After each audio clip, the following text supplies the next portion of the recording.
سو یہ بھارت کی ایک، یہ تو ظاہر ہے کہتے ہیں نا، آپ اس کو کہہ سکتے ہیں یہ آپٹکس ہیں، یہ ہمیں نظر آ رہا ہے، لیکن بھارت واقعتاً اگر ہم خطے کی بات کریں تو اس وقت تنہائی کا شکار ہے. وہ ملک جن کے ساتھ وہ بتاتا تھا کہ ہماری دوستی ہے یا یہ ملک ہمارے حمایت میں آئے ہیں، آج ہمیں بھارت کی حمایت میں کوئی نظر نہیں آ رہا. بالکل جی، تو اس حوالے سے بات بھی کر لیتے ہیں.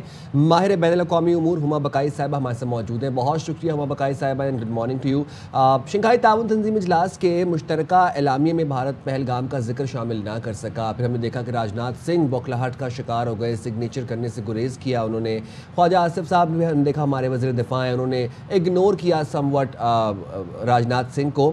بھارت ہم دیکھ رہے ہیں تنہائی کا شکار ہے، اور ٹوٹلی بھارت کا بیانیہ مسترد ہو چکا ہے، لیکن پھر بھی بھارت جھوٹ اور سازش سے باز نہیں آ رہا. کیسے دیکھتی ہیں آپ؟ دیکھیے، لارجلی میں تو سمجھتی ہوں کہ یہ پاکستان کی تواتر کے ساتھ ایمٹی ریٹرک کا استعمال کرنے کے بجائے ایک بہت واضح اور فعال tangible evidence consistently for years now جو ہم نے پرووائڈ کیے، اس کے نتیجے میں آج آپ نے ایس سی او میں یہ صورتحال دیکھی.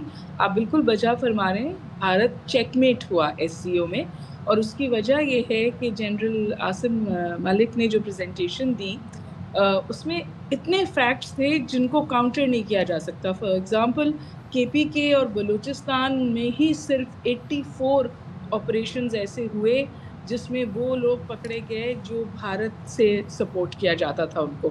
تو یہ ایویڈنس وہاں پر پیش کی گئی. اس کے ساتھ ساتھ خواجہ آصف نے جو بلوچستان کا مقدمہ لڑا اس میں بھی ایویڈنس موجود تھی. تو ریفیوٹ کرنے کے لیے صرف یہ کہہ دینا کہ آپ یہ سب کر رہے ہیں اور اس کے پیچھے کوئی ایویڈنس ہے اس کو بیک نہ کرنا، تو ریجنل آرگنائزیشنز میں تو یہ نہیں چل سکتا.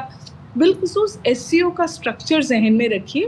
ایس سی او کا ایک سب سٹرکچر ہے جس کو ہم کہتے ہیں RATS, regional anti terrorism structure, اور وہاں پہ انٹیلیجنس کولیبریشن ہوتی ہے، ایکسرسائزز ہوتی ہیں، اور پاکستان اس کا ایک بہت فعال بڑا حصہ ہے.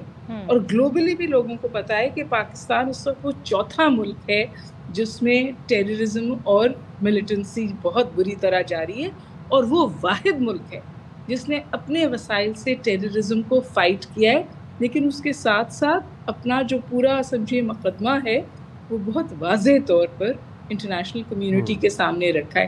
ایک گزارش اور کرنا چاہتی ہوں، یہ صرف ایس سی او کا مسئلہ نہیں ہے. ایس سی او میں بھی اور برکس میں بھی، دونوں ریجنل آرگنائزیشنز میں بھارت اپنے ڈبل گیم کی وجہ سے بری طرح ایکسپوز ہوا ہے. وہ اپنی مفاد کے لیے ان آرگنائزیشن سے جڑا رہتا ہے، لیکن یہ آرگنائزیشن کیوں بنی اور کیوں جڑی اس کے خلاف کام کرتا ہے آؤٹ سائڈ. بھارت تو تقریباً وہ ایک آڈ ون آؤٹ ہو گیا ہے، چاہے وہ ایس سی ہو چاہے برکس ہو، اور اس کی واضح عکاسی آپ نے کل ایس سی او کی میٹنگ میں دیکھی.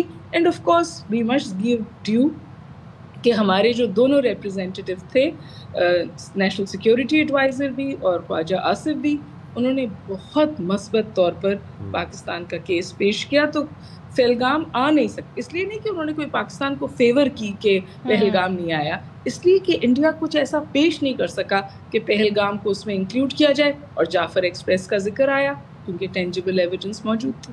تو یقیناً جیسے کہ آپ بھی کہہ رہی ہیں ڈاکٹر ہما کہ یہ تو کیونکہ پاکستان نے بتایا کس طریقے سے بلوچستان میں بھارت دہشت گردی کرا رہا ہے، یہ بڑی ہماری سفارتی کامیابی ہے. پہلگام کا واقعہ اس لیے نہیں انکلوڈ ہو سکا، ثبوت نہیں تھے، لیکن ساتھ میں یہ بتائیے کہ بہت جس ٹائم پر یہ واقعہ ہوا تھا پاکستان نے تو پیشکش کی تھی کہ آپ جس سے بھی چاہیں تحقیقات کرا لیں، ایک ٹرانسپیرنٹ آپ انکوائری کرا لیں، لیکن بھارت نے وہ آفر بھی قبول نہیں کی. اس کا مطلب یہ ہے کہ سچ کا سامنا نہیں کرنا چاہتا بھارت.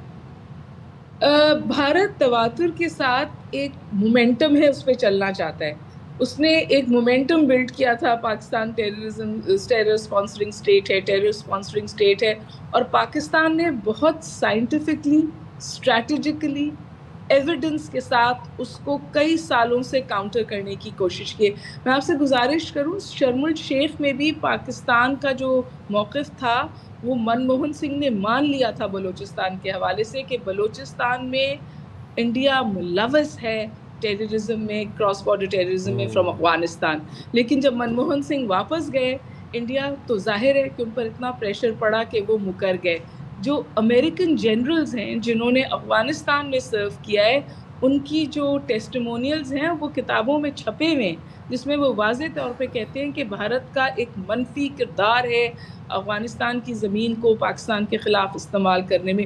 تو آپ سمجھیں کہ over whelming over arching evidence ہے اس وقت پاکستان کے سامنے، اور جو اس نے ایس سی او میں بہت واضح طور پہ بہت فعال طریقے سے پیش کی.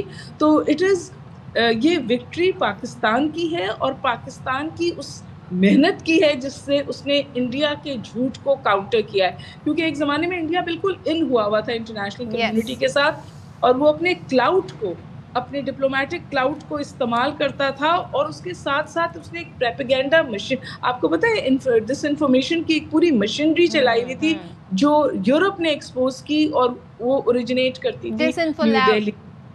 جی ڈس انفو لیب، بالکل صحیح فرما رہی ہیں آپ. سو آئی تھنک بھارت کی جو اسٹریٹجی تھی، جو جھوٹ کا انہوں نے ایک پہاڑ کھڑا کیا تھا، اس کو بہت محنت سے پاکستان نے کاؤنٹر کیا ہے.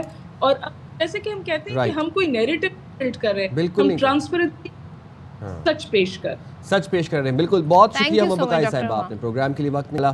اور شی واز رائٹ کہ ہم ٹرانسپیرنسی ڈیمانڈ کر رہے ہیں، ہم تفتیش ڈیمانڈ کر رہے تھے، ہم اور کچھ نہیں ڈیمانڈ کر رہے ہیں، اور اس سے بھی بھارت بھاگ گیا. بالکل، یہ ہوتا ہے پروپیگنڈے اور سچ میں فرق.